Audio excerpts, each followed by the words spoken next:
بسم الله الرحمن الرحيم أيها الذين آمنوا لا تأكلوا أموالكم بينكم بالباطل إلا أن تكون تجارة عن تراض منكم ولا تقتلوا أنفسكم إن الله كان بكم رحيما. اللہ تبارک و تعالیٰ کے ارشاد گرامی کہ ایمان والوں آپس میں ایک دوسرے کا مال ناجائز طریقے پر مت کھایا کرو سوائے اس صورت کے کہ تمہاری آپس کی تجارت ہو، لین دین ہو اور اس میں باہمی رضامندی سے کوئی بات طے پا جائے، کوئی خرید فروخت ہو جائے تو وہ منافع تم کھا سکتے ہو. اور اے ایمان والوں اپنی جانوں کو ہلاک مت کرو، اللہ تم پر بڑا مہربان ہے. تجارت کے سلسلے میں یہ آیت میں نے پہلے ہی پڑھی تھی اور اس سلسلے میں جس چیز پر میں نے سب سے زیادہ زور دیا تھا وہ یہ کہ تجارت میں جھوٹ نہ بولا جائے. تجارت ایک بہت ہی اچھا پیشہ ہے، لیکن اس میں اگر جھوٹ بول کر اس کو بھی خراب کر لیا جائے اور حرام کمائی اس طرح سے کھائی جائے، جھوٹ بول کر منافع حاصل کیا جائے تو وہ اچھا پیشہ بھی پھر اچھا پیشہ نہیں رہتا، بلکہ ذریعے آمدنی حرام ہو جانے کی وجہ سے وہ کمائی آپ کی ہوگی وہ سب حرام ہو جائے. اس لیے کہ جو چیز آپ فروخت کر رہے ہیں اس کے فروخت کا ذریعہ آپ نے جھوٹ کو بنایا. اگر جھوٹ نہ بولتے وہ چیز نہیں بکتی، وہ منافع جھوٹ کی وجہ سے آ رہا ہے. جھوٹ بنیادی چیز ہے اس خرید فروخت میں، لہٰذا ایسی چیز جس میں کہ بنیادی طور پر جھوٹ بولا جا رہا ہو وہ خرید و فروخت ہی کیوں نہ ہو وہ حرام ہو جائے. اور اس سلسلے میں صحیح بخاری کی حدیث میں نے پڑھی تھی، البیعان بالخیار، خرید فروخت کرنے والے دونوں کو اختیار ہے کہ وہ اپنی خرید فروخت کو منسوخ کر دیں حتی تفرقہ، یہاں تک کہ وہ ایک دوسرے سے علیحدہ نہ ہو جائیں. جب تک علیحدہ نہ ہو جائیں خریدار دکان پر کھڑا ہوا ہے اس وقت تک وہ اپنی خریدی ہوئی چیز کو واپس کر سکتا ہے اور بیچنے والا اپنی بیچی ہوئی چیز کو واپس لے سکتا ہے. لیکن جب دونوں علیحدہ ہو جائیں تو پھر کوئی واپس نہیں کر سکتا سوائے اس صورت کے اللہ بیع الخیار، وہ خیار کی بے ہو یعنی اس نے پہلے ہی سچا کر لیا گیا ہو کہ اس کو پسند آئے گا تو رکھیں گے ورنہ نہیں. تو اس کے بعد اس سے الفاظ آپ نے اس میں سے بڑھا دیے کہ وہ اگر جھوٹ بولا جائے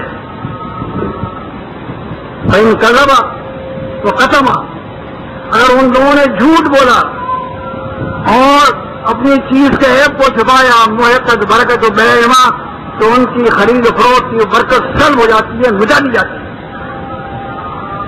اس جھوٹ کے سلسلے میں قرآن مجید کی ایک آیت بھی اور پڑھی تھی میں نے جو پچھلا دہرا رہا ہوں سب، فَاجْتَنِبُوا مِنَ الرِّجْسِ مِنَ الْأَوْثَانِ وَاجْتَنِبُوا قَوْلَ الزُّورِ فَاجْتَنِبُوا الرِّجْسَ مِنَ الْأَوْثَانِ، بت پرستی گندگی سے دور رہو. فَاجْتَنِبُوا الرِّجْسَ مِنَ الْأَوْثَانِ، بت پرستی بہت بڑا گناہ شرک، اس کی گندگی سے دور رہو. وَاجْتَنِبُوا قَوْلَ الزُّورِ، اور جھوٹ بولنے سے بھی بچو. دو چیزوں کا ساتھ ساتھ دیا ہے، بت پرستی سے بچنے کا اور ایک جھوٹ بولنے سے بچنے کا. یعنی جھوٹ بولنا اتنا بڑا گناہ ہے کہ شرک کے برابر لا کے رستے سے کر دیا گیا ہے. اور یہ قرآن مجید کی آیت میں بھی اور وہ حدیث جو صحیح بخاری کے گزشتہ دنوں کو میں نے پڑھی تھی اس میں بھی آپ دیکھیے کہ جھوٹ کو کہاں لا کر رکھا گیا. اللہ کے رسول صلی اللہ علیہ وسلم فرماتے ہیں الا انبئکم باکبر الکبائر، صحیح بخاری حدیث ہے، کیا میں تم کو بڑے گناہوں میں سے سب سے بڑے گناہ ہیں وہ نہ بتاؤں؟ تو صحابہ نے عرض کیا کہ اللہ کے رسول بتائیے. تو پہلی چیز جو آپ نے بتائی وہ تو ہے الاشراک باللہ، اللہ کے ساتھ شرک کرنا. اور یقیناً سب سے بڑا گناہ یہی ہے، اس لیے کہ یہ تو کسی صورت میں معافی نہیں ہوتا، اور بڑا ہولناک گناہ ہے، اس کی تباہیوں کا اندازہ نہیں لگا سکتا ہے۔ یشرک باللہ وکانما خر من السماء فتبطه الطير وتهوي الريح في مكان سحيق، اور جو شرک کرتا ہے اللہ کے ساتھ تو اس کی کیفیت ایسی، مثال ایسی ہے جیسے وہ آسمان سے گر رہا ہو اور درمیان ہی میں پرندے اس کو نوٹ کر کھا جائیں، یا ہوا اسے اڑا کر کسی دور دراز مقام پر لے کر پھینک دے تو اس کے ٹکڑے ہو جائیں گے۔ مطلب یہ کہ اپنے آپ کو بالکل تباہ برباد کر دینا ہے شرک کر کے۔ دوسرا گناہ آپ نے بتایا حقوق الوالدین، والدین کی نافرمانی کرنا۔ والدین کی نافرمانی بہت بڑے گناہوں میں سے، بڑے گناہوں میں سے بھی بڑا گناہ، لیکن ہم بہت چھوٹا سمجھتے ہیں اسے بہت چھوٹا سمجھتے ہیں۔ عام ہے والدین کی نافرمانی، کچھ نہیں سمجھتے کہ ہم کیا کر رہے ہیں۔ بڑے ہو جانے کے بعد، بالغ ہو جانے کے بعد پوری وہ چیز جاری رہتی ہے۔ کسی باپ کا یا ماں کا کافر ہونا اور بات ہے، اس کے پورے آپ کو کوئی غرض نہیں ہے، وہ سائی ہوا کہ دنیا معروف ہے، دنیاوی طور پر اس کے لیے پورے اس سلوک سے آپ کو کام کرنا پڑے گا، اس کو خوش، ماں باپ کو خوش رکھنا پڑے گا چاہے ان کا مذہب کچھ بھی ہو۔ یہ بخاری کی حدیث ایک اور ہے، ان اللہ حرم علیکم حقوق الامہات، کہ اللہ نے تم پر ماؤں کی نافرمانی کو حرام کر دیا ہے۔ کتنے حرام کام ہو جاتے ہیں دن بھر میں، کتنی مرتبہ نافرمانی ہوتی ہے ماں کی، باپ کی، یہ سب چیزیں حرام ہیں نا، ہو جاتی ہیں اور غیر شعوری طور پر ہم یہ نہیں سوچتے ہم کر کیا رہے ہیں، تو حرام کام کر رہے ہیں۔ اللہ تعالیٰ نے فرمایا قل لہما قولا کریما، ماں باپ سے بڑے ادب سے بات کیا کرو۔ اور ہماری بات کس طرح سے ہوتی ہے ماں باپ سے، وہ ہر شخص اپنے گربان میں اڑا کر دیکھے کیسے بات کرتا ہے۔ بعض ماں باپ بہت عزت اور احترام کی چیز ہے، ان کے دین سے کوئی تعلق نہیں، ان کو نیکی کے ساتھ اور ادب کے ساتھ سمجھا سکتے ہیں آپ، لیکن ان کی خدمت سے، ان کے ساتھ سلوک کرنے سے آپ اپنے آپ کو روک نہیں سکتے، اس میں سلوک کرنا پڑے گا، خواہ کوئی مذہب۔ ہاں نافرمانی ان کی وہاں کی جائے گی جہاں ان کے حکم سے اللہ تعالیٰ کی نافرمانی ہوتی ہے، بس وہ ایک شخص ہے۔ حدیث یاد رکھیے شرح سننا کی صحیح سند سے ہے، ویسے صحیح بخاری سے مسئلے بھی ہے، لیکن یہ عمدہ الفاظ ہیں، لا طاعۃ مخلوق فی معصیۃ الخالق، جہاں خالق کی نافرمانی ہو وہاں مخلوق کی اطاعت حرام ہے۔ ہمارا سب سے بڑا حق اللہ تعالیٰ کا ہے، اگر ہم اللہ تعالیٰ کی نافرمانی میں کسی دوسرے کی اطاعت کرتے ہیں تو یہ بھی شرک ہے نا، شرک شریعت، شرک اطاعت۔ اس لیے اللہ تعالیٰ کی نافرمانی میں جو ماں باپ کی اطاعت نہیں، امیر کی بھی اطاعت نہیں ہے، اور کسی بزرگ کی، کسی بڑے، کسی عالم کی، کسی کی اطاعت نہیں، اللہ کی اطاعت ہو۔ اور یہ تیسری چیز جو گزشتہ جمعے کو بھی رہ گئی تھی، اللہ کے رسول صلی اللہ علیہ وسلم نے دو باتیں بتائیں اکبر الکبائر میں سے، بڑے گناہوں میں سے بڑے گناہ،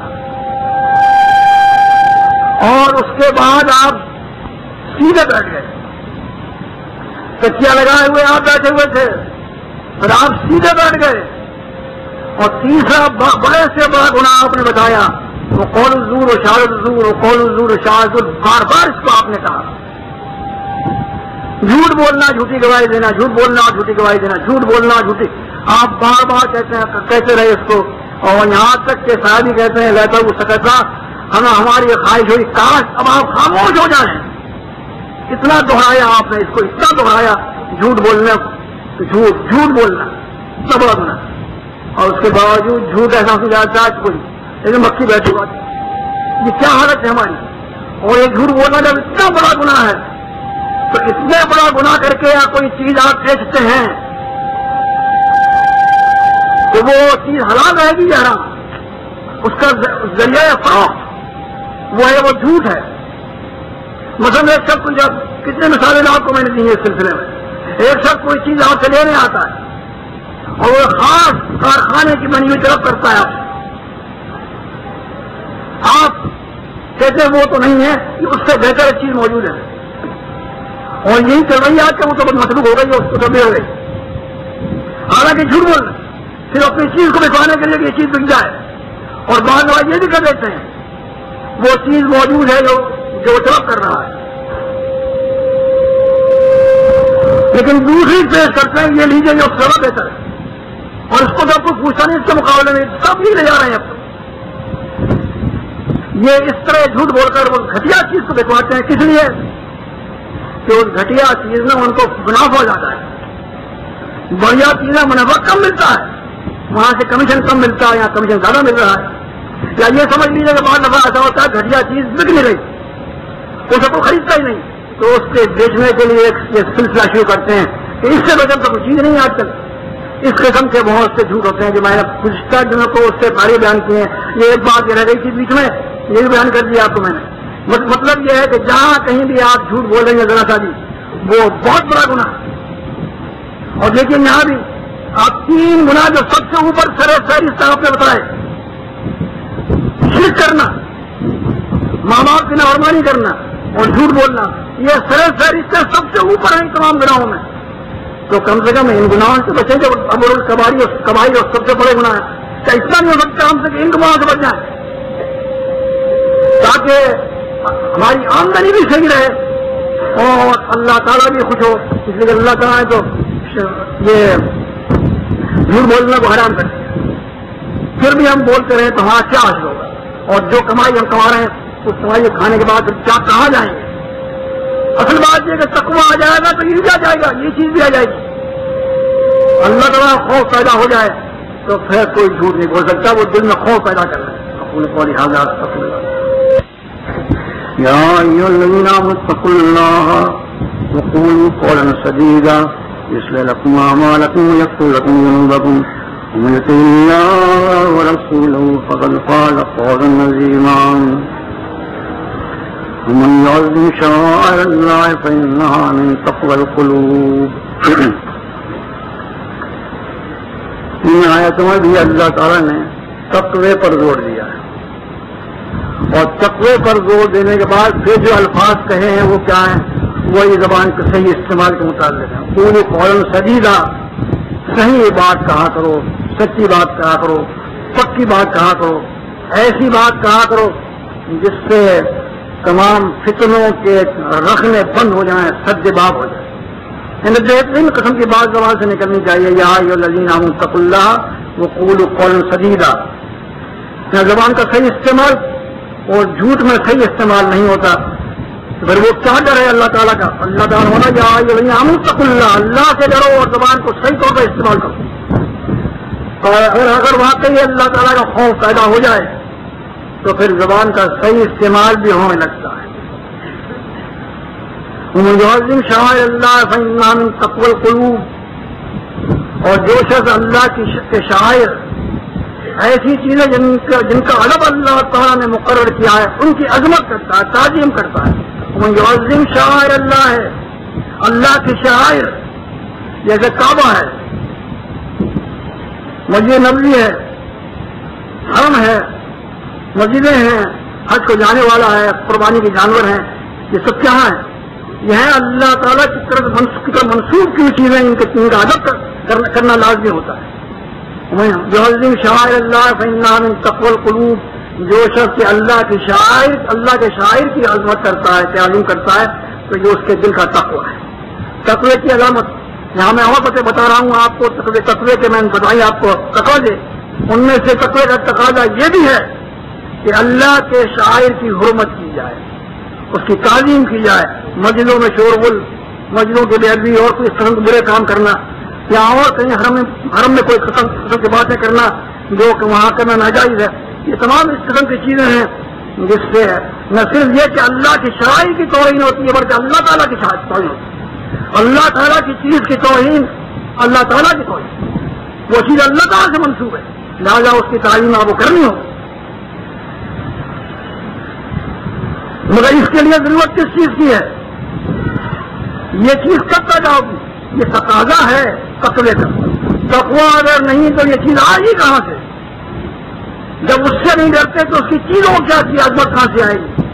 جب اس سے نہیں ڈرتے تو اس کے احکام کی عظمت کہاں سے آئے گی؟ عظمت ضروری آئے گی جب اس سے ڈرنا سیکھیں ہم. اس کا دل اس کا خوف جو ہے دل میں بیٹھ جائے.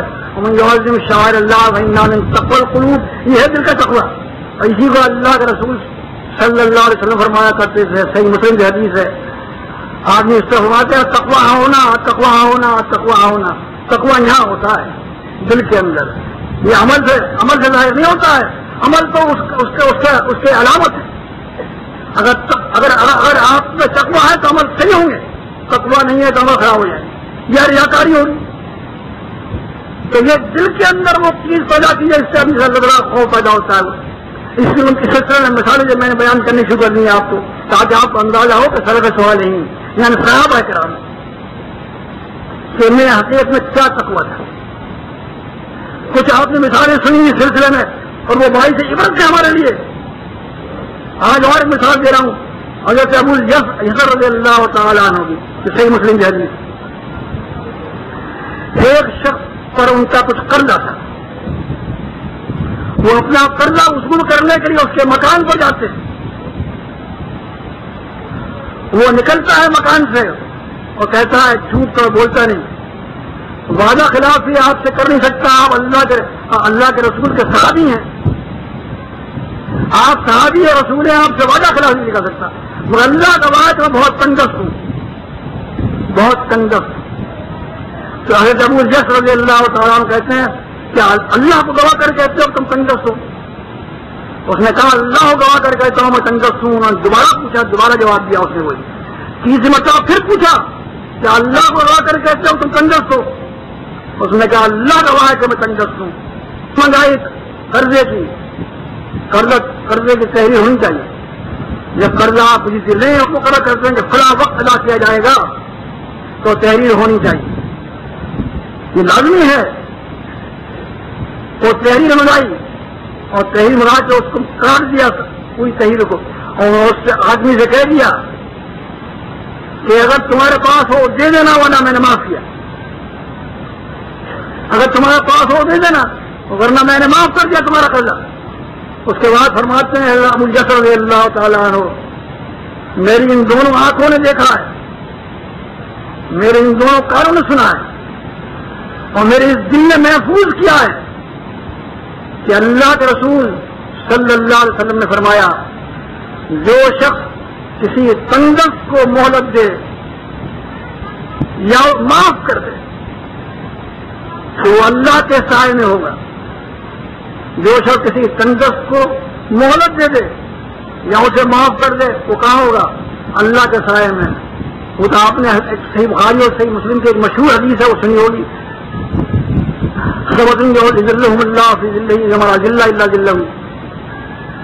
سات آدمی ایسے ہیں جو سائے میں ہوں گے اللہ کے، اس دن تک کا سایہ کہیں نہیں ہوگا. وہ 7 آدمی یاد ہوں گے نا آپ کو؟